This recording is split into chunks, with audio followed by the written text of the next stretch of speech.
bringing you the news and information you need from the people making a difference.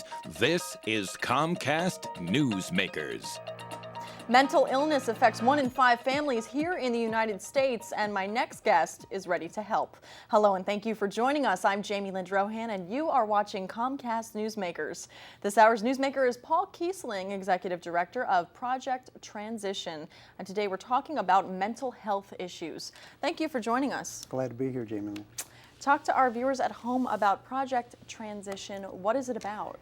Simply put, Project Transition is a solution for persons who have serious mental illness, persons who have been through a lot of treatment experience, hospitals, therapists, medications, but are looking for a solution that will help them live in the community, the life they want to live, where they want to live, and who they want to do that with. I see. And what area do you serve? We serve persons, again, in recovery from serious mental illness. We serve in the greater Philadelphia area in 4 counties. We have 6 programs, and each is a community of about 20 to 25 members. Okay, I see. And what do our Comcast Newsmaker viewers at home need to know about Project Transition? Okay. We're not for everyone, but we're for persons who I've described as having a serious mental illness who are going to benefit from a year or more experience working with us, not only to address psychiatric symptoms, but really also to move on to the business of doing a better life.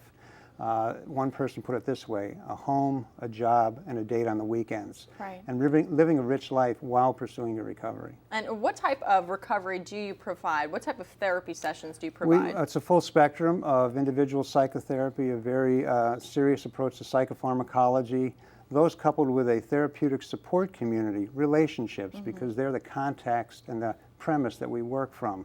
And all that done in a very open, apartment-based community setting.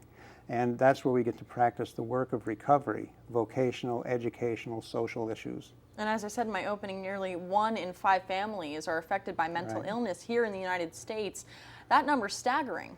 It's very staggering. It affects all of us, and for many persons that's been a secret kept in a family, making it hard to access help. We're part of the recovery movement that expresses the very good news that persons can recover. 70-90% do recover if they get enough help and the right medication and enough of a supportive community. How does one recognize if a loved one or a friend is suffering from mental illness? It's all about relationship, getting into someone's life, knowing them, knowing the changes in their routines, the change in their mood or thoughts. Listening becomes the important bridge to knowing someone's experience and then sharing in their life. That's how we begin to see what's happening in someone's journey. And once you do recognize that someone that you love or know is suffering from mental illness, what do you do next? How do you help them? You reach into their life. The mistake we often make is we hang back, we're afraid to say the wrong thing, and really relationship is moving towards a person.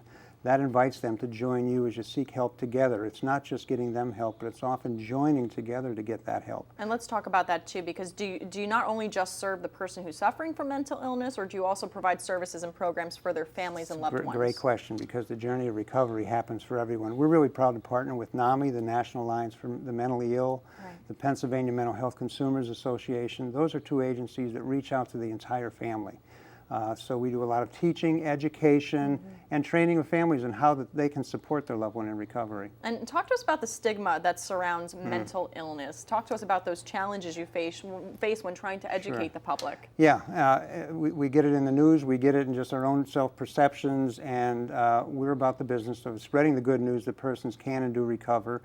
And the best voice of that is a person in recovery. So a lot of our work is joining with our members, as we call them, and spreading that news through everything from a march together to educational workshops to programs like this, anything we can do to share that good news. We have just a short time left. Your final thoughts for our Comcast Newsmaker viewers at home? Sure. Well, Project Transition, we're not for everybody. We're for persons in that journey of journey from serious mental illness. But for those persons, we think belonging to a sustained community over time is a great way to heal. Excellent. Well, thank you for joining us here on Comcast Delighted Newsmakers, to be and here. good luck to you. Thank you. This hour's newsmaker has been Paul Kiesling, Director of Project Transition.